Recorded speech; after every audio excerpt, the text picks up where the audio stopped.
नमस्कार, मी कुणाल भोईटे.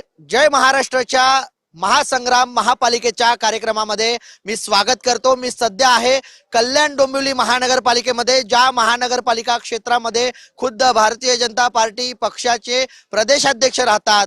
त्याचप्रमाणे महाराष्ट्र राज्याचे उपमुख्यमंत्री एकनाथ शिंदे यांचे सुपुत्र ज्या कल्याण डोंबिवलीमधून निवडून येतात, अशा महापालिकेच्या रणसंग्राम या कार्यक्रमामध्ये मी सध्या आहे. आणि आपण सर्वप्रथम मान्यवरांचे स्वागत करून घेऊया. शिवसेनेचे विवेकजी खामकर आपल्या सोबत आहेत. त्याचप्रमाणे आंबेडकर संघटनेचे पदाधिकारी देखील आपल्या सोबत जोडले गेलेले आहेत. त्याचप्रमाणे राष्ट्रवादी शरदचंद्र पवार पक्षाचे राजेशजी शिंदे आहेत. त्याचप्रमाणे महाराष्ट्र नवनिर्माण सेनेचे विवेक कामत देखील राहुल कामत आपल्या सोबत जोडले गेलेले आहेत. तर काँग्रेसचे अशोक कापडणे हे देखील जोडले गेलेले आहेत. त्याचप्रमाणे कल्याण डोंबिवली मधील सामान्य नागरिक देखील या संपूर्ण चर्चासत्रामध्ये उपस्थित राहणार आहेत. मागील अनेक वर्षांपासून जी शिवसेना या कल्याण डोंबिवली महानगरपालिकेमध्ये सत्तेवरती आहेत, त्या शिवसेनेला पहिला प्रश्न असेल, या महानगरपालिकेच्या अजेंडा नेमका शिवसेनेचा काय असणार आहे? कारण विरोधक वारंवार आपल्या विकास कामांवर प्रश्न विचारते.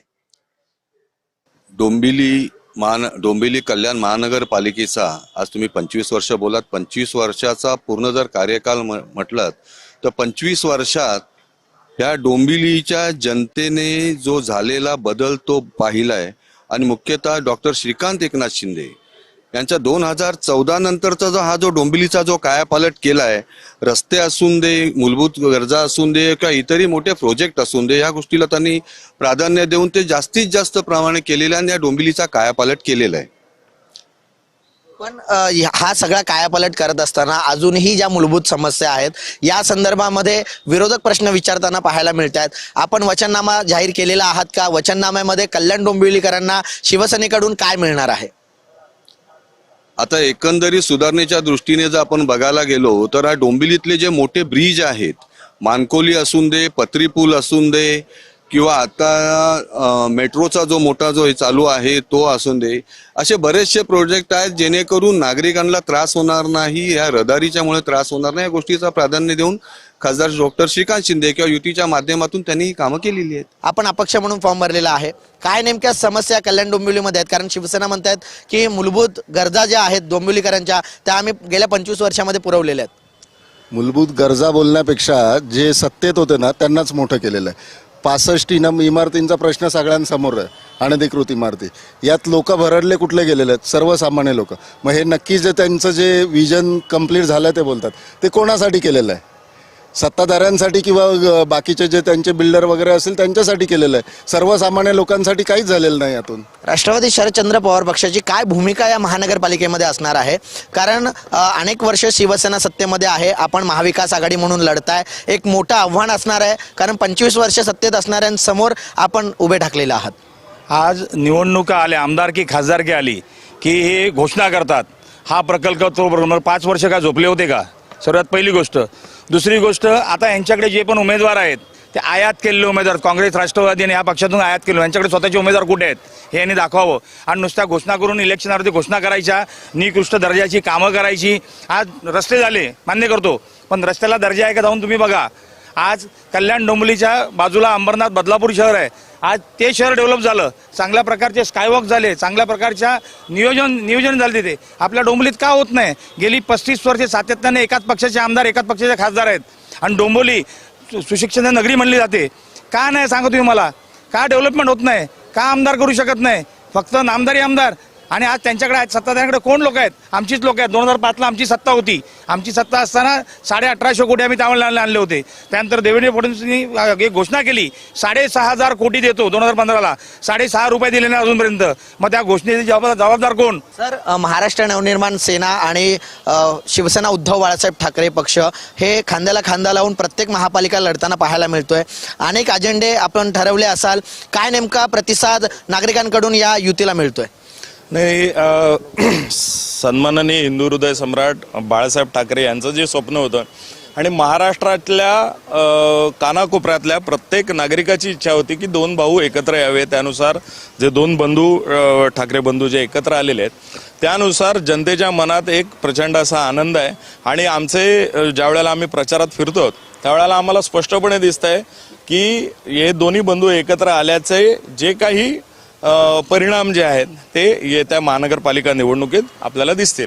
मगाशी जो आपण मुद्दा घेतलात की मूलभूत प्रश्न सुटले का आणि 25 वर्षाचा, तर गेली 25 वर्ष शिवसेना जी आहे ती भारतीय जनता पक्षाच्या मांडी लावून येथे कल्याण डोंबिवली महानगरपालिकेत सत्तेत बसलेत.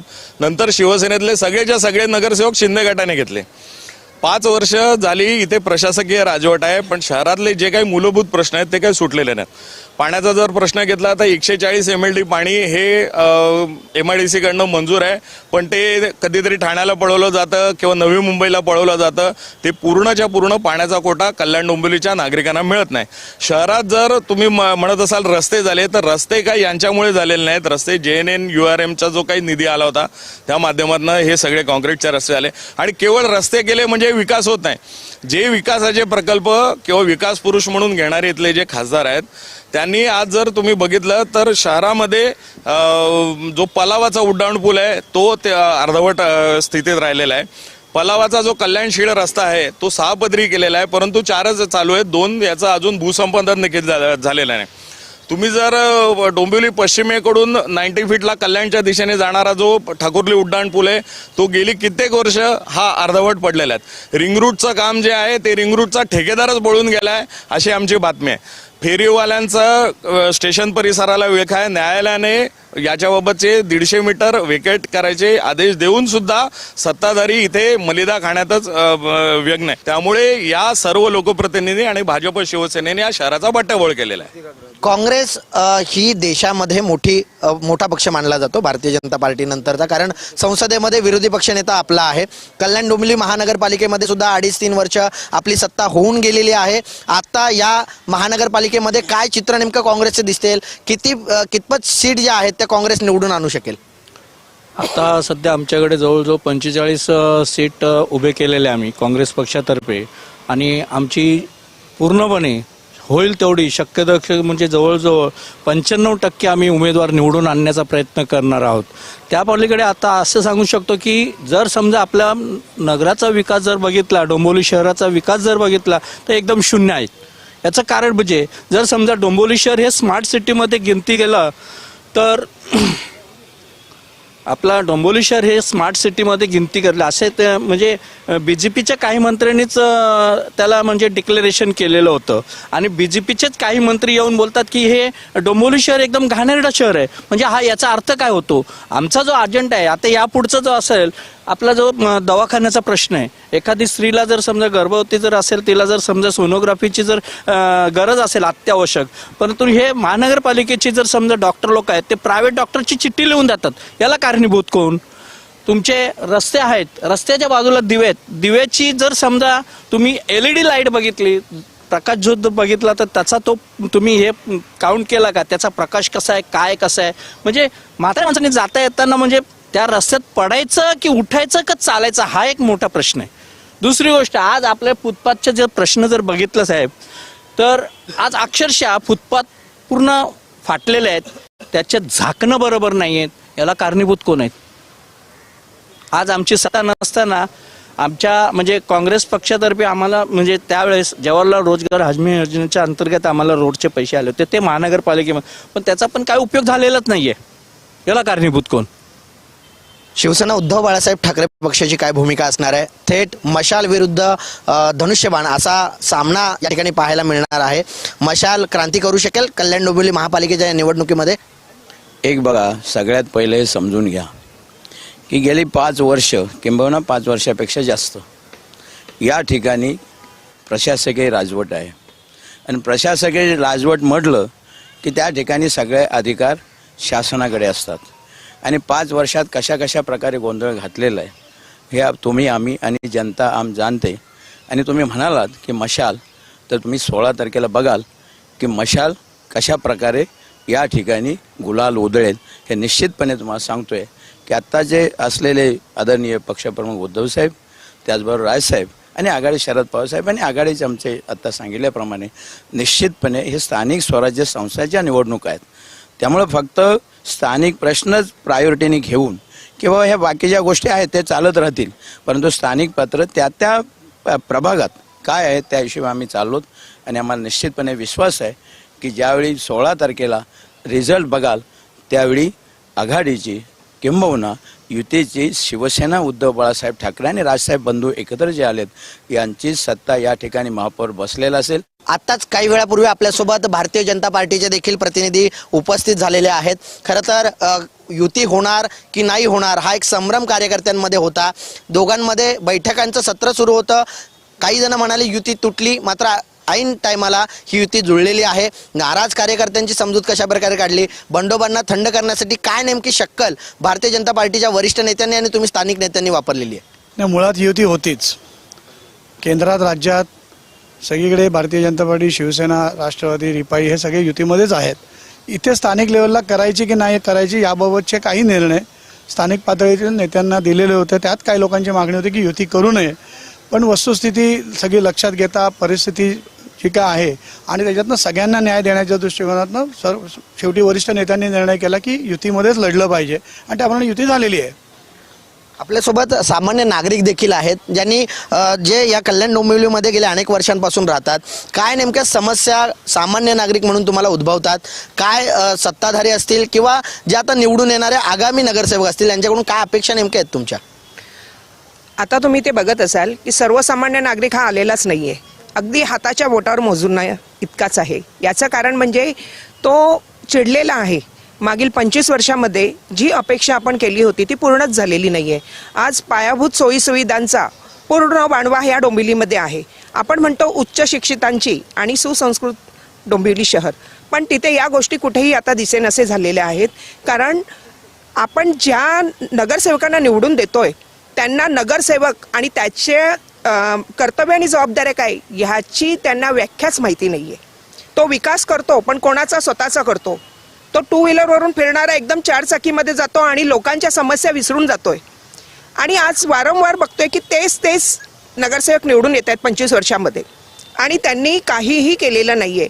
आज पाण्याचा विषय आहे, आरोग्याचा विषय आहे, आमच्या सार्वजनिक वाहतुकीचा विषय आहे. डोंबिवली शहरामध्ये कुठला विषय नाही ते सांगा. आज डोंबिवली शहरामध्ये प्रशासन आहे पण प्रशासन हा कोणाच्या तरी दबावाखाली काम करतोय. म्हणून आज आम्ही बघतोय की डोंबिवलीमध्ये आज कित्येक वर्ष झालेत आमच्या डोंबिवली शहराच्या बाजूला ठाणे शहर आहे, तिथे मीटरने रिक्षा चालते पण आमच्या डोंबिवली शहरात चालत नाहीये. मनमानी कारभार आहे, वाटेल तसे पैसे घेतले जात आहेत. डोंबिवली शहर आतापर्यंत चांगल्या गोष्टींसाठी प्रसिद्ध होतं, पण या वेळेला ते बिनविरोध निवडणूक याच्यासाठी ते बदनाम झालेलं आहे. कारण जे आम्ही स्वप्नातही विचार केला नव्हता सर्वसामान्य मतदारांनी ते इथे घडलं आणि त्याच्यामुळे काय लोकांच्या मनात चीड निर्माण झाली. आज तुम्ही रस्त्यावर फिरा ना, कुठेही जा, की ज्याला लोकशाही म्हणजे काय, संविधान म्हणजे काय याचा अर्थ कळत नव्हता ती लोक ही भरभरून बोलायला लागलेली आहे. बिनविरोध म्हणजे आमचा हक्क तुम्ही डावलून टाकलाय ना. म्हणजे आता तुम्ही आमच्या निवडणुका कुठल्या स्तराला नेऊन ठेवल्या आहेत. शिवसेनेला पुढचा प्रश्न आहे. काही वेळापूर्वीच या ठिकाणी जे शरदचंद्र पवार पक्षाचे जे नेते होते त्यांनी असं म्हटलेलं आहे की तुम्ही आयात केलेले उमेदवार म्हणजे काँग्रेस असेल, उबाटा असेल किंवा राष्ट्रवादी शरदचंद्र पवार पक्ष असेल यातून तुम्ही पक्षप्रवेश करून घेऊन त्यांना उमेदवारी दिली गेलेली आहे. बघा, हा जो प्रश्न आमच्या मित्राने सांगितलं, आयात वगैरे हा विषय नाही. आमचे शिवसेनेचे मुख्य नेते एकनाथ शिंदे साहेब यांचा जो कार्य आहे तो अख्ख्या महाराष्ट्राला मान्य झालेला आहे आणि त्याच्यामुळे त्यांच्या कार्यामुळे आणि त्यांचे सुपुत्र डॉक्टर श्रीकांत शिंदे साहेब यांचा जो कार्य आहे आणि यांच्या कार्यावरती लोक प्रभावित झालेले आहेत आणि त्याच्यामुळे तो जो कार्य या भागामध्ये कल्याण लोकसभेमध्ये नव्हे तर अख्ख्या महाराष्ट्रामध्ये त्यांचं कार्य. आता लाडक्या बहिणींच्या योजना असतील, आता तुम्हाला माहिती आहे मागे एका मुलीने आत्महत्या केली शिक्षणाच्या संदर्भात. ताबडतोब साहेब जेवत असताना फोन केला मुख्य मंत्र्यांना आणि सांगितलं कोणत्याही परिस्थितीमध्ये मुलींना शिक्षण माफ झाला पाहिजे आणि ते असं झालं. त्या दिवशी बिबट्याने हल्ला केला एका मुलीवरती. ताबडतोब साहेब 24 तासाच्या आतमध्ये तिथे पोचले आणि तो प्रश्न ताबडतोब मार्गी लावला. अशा अनेक प्रश्न आहेत जे आमचे मुख्य नेते शिंदे साहेब आहेत त्याने सोडवलेले आहेत आणि त्यांच्या कार्यावरती प्रभावित होऊन इतर लोक जे आहेत ते आमच्याकडे आलेले आहेत. जे म्हणतात की कार्याला प्रभावित होऊन लोक आमच्याकडे येतात, मग आम्ही त्यांना उमेदवारी देतो. उपमुख्यमंत्र्यांचं कार्य मोठ्या प्रमाणात आहे, खासदारांचं काम मोठ्या प्रमाणात आहे, मग तुम्हाला विकास का दिसत नाहीये? दिसत नव्हे ते आता बोलले ना की त्यांच्या कार्याला प्रभावित होऊन लोक आली म्हणजे हे असक्षम आहेत कार्यकर्ता घडवायला, त्यांच्या पक्षातला कार्यकर्ता घडवायला ते असक्षम आहेत हे त्यांनी सहज सांगितलं. जर तुम्ही जर होतात तर उबाटा, काँग्रेस, राष्ट्रवादी इकडून घेतले ना उमेदवार, कारण तुमच्या पक्षामध्ये तसे कॅलिबरवाले कार्यकर्तेच नाही आहेत हे सिद्ध होतं. म्हणून तुम्ही दुसऱ्याची पोरं मांडी करून खेळवता आज, हे सिद्ध होतं की नाही? हे तेवढंच सत्य कटू सत्य आहे. पण ज्यावेळेस कार्यकर्त्यांची निवडणूक म्हटली जाते त्यावेळेस कुठेतरी जो सक्षम असतो त्याला डावललं जातं आणि मग अपक्ष म्हणून उभं राहावं लागतं. महत्त्वाचं म्हणजे काय आहे की ही निवडणूक जी आहे स्थानिक स्वराज्य संस्था ही स्थानिक लेवलची निवडणूक आहे. ही कुठली मुख्यमंत्री पदाची, आमदाराची किंवा खासदाराची निवडणूक नाही. त्यांच्या कार्यावर प्रभावित होऊन लोकांनी मत का द्यावं हा पहिला आमचा प्रश्न आहे. कामं यांनी करावीत, तेव्हा लोक जर प्रभावित झाले तर त्याचा महत्त्वाचं इम्पॅक्ट होईल. आणि दुसरी गोष्ट म्हणजे त्यांच्या पक्षातले कार्यकर्ते हे अजूनही घरातच आहेत. घरात म्हणजे कसं की त्यांचेच कामं करतात, सतरंजा उचलला नाही, आणि यांनी बाहेरून आणलेल्या लोकांना तिकीटं दिलेत. हे कशासाठी? मग त्यांच्याकडे कार्यकर्ता घडला जात नाही का? त्यांच्या कार्यकर्त्यांवर त्यांचा विश्वास नाहीये का? याचा अर्थ दुसऱ्यांकडनं घ्यायचे आणि त्यांना पुढे करायचं. डोंबिवलीचा विकास खुंटलेला आहे का? विकसित डोंबिवली आपल्याला वाटते का? सामान्य माणूस म्हणून पहिल्यांदा आपल्याला विचारतो. मी पहिल्यांदा आहे ना मी पकडतो. पहिल्यांदा आहे ना मी चॅनलला विचारतो, मी प्रश्न विचारला म्हणून माझ्या जीवाला काही धोका नाही आहे ना? हां, लक्षात आलं ना? पण असं का सामान्य मतदाराला असं का वाटतंय की आम्ही प्रश्न विचारल्यानंतर आमच्यावर? ऐका ना, डोंबिवलीत अवस्थाच तशी आहे, दहशत आहे. आता परवा एका उमेदवाराने ऑफिस घेतलं होतं, रात्रीतनं बिल्डरला बोलावून त्या ऑफिसचं ना चावी परत घ्यायला लावली, एवढी दहशत आहे इथे. हे गोष्ट का एक सामान्य बाई आहे, तिचं ऑफिस एका पक्षाने लुटलंय. आणि आणखीन एक सांगतो की तुम्ही जुन्या जाणत्या BJP वाल्यांना विचारलं ना तर ते सगळे नाराज आहेत. आणि तुम्ही हळवे साहेबांना विचारून फायदाच नाही. तुम्हाला जर उत्तरं हवी आणि त्यांना ती उत्तरं त्यांच्या बाजूने द्यावेच लागणार. लक्षात आलं का? त्यांना पक्ष सावरायलाच लागणार आहे. आणि आणखीन एक गोष्ट सांगतो की डोंबिवलीचा विकास म्हणताना तुम्ही मला सांगा, किशोर पगारे साहेब इतके वर्ष हे करतायत, काय विकास झालाय हो? एज्युकेशनल आपली सिटी होती, आज काय आहे आपली कंडिशन? आज जेवढे BJP मध्ये आहेत ना, मी एक स्वतः आहे ना याचा RSSचा हे आहे, आज कुठली एथिक्समध्ये बसणारी लोक त्यांच्याकडे आहेत, किती टक्के आहेत ना ते त्यांनी मोजून दाखवा. आणि मोजता येतील एवढेच आहेत फक्त. तुम्हाला वाटतंय डोंबिवलीचा विकास झालाय? डोंबिवलीचा उकिरडा केला या लोकांनी.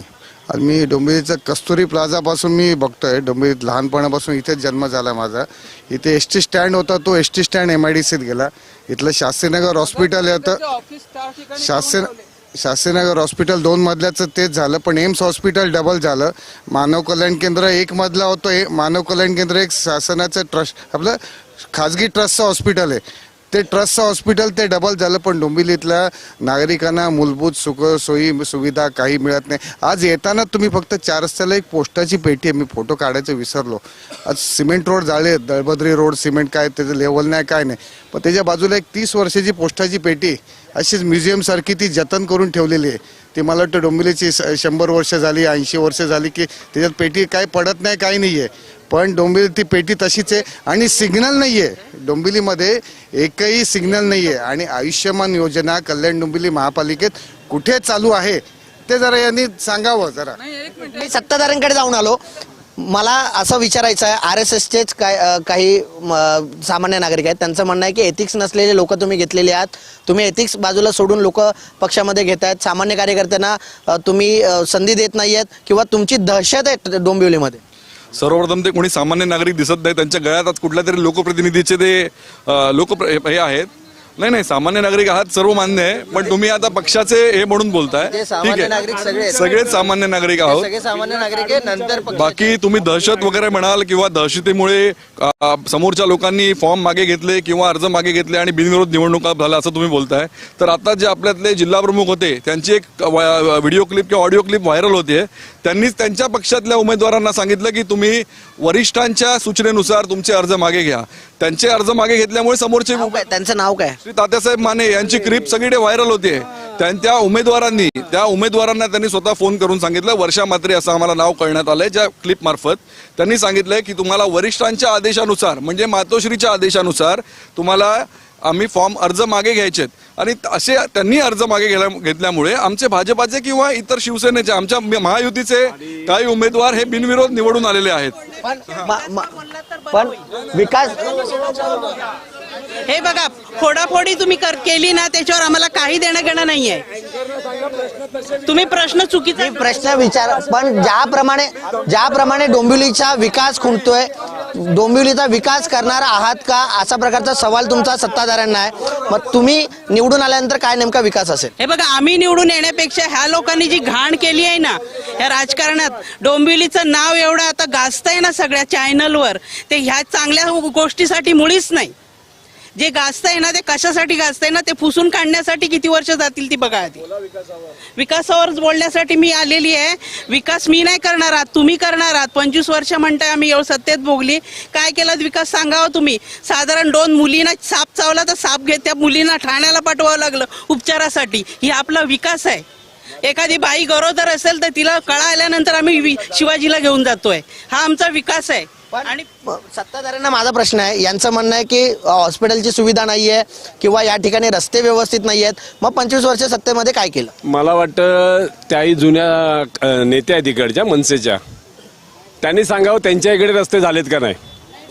हां, आणि डोंबिवलीत जे फिरतायत तुम्ही ह्या राजकीय पुढाऱ्यांना विचारण्यापेक्षा ना सामान्य नागरिकांना विचारा.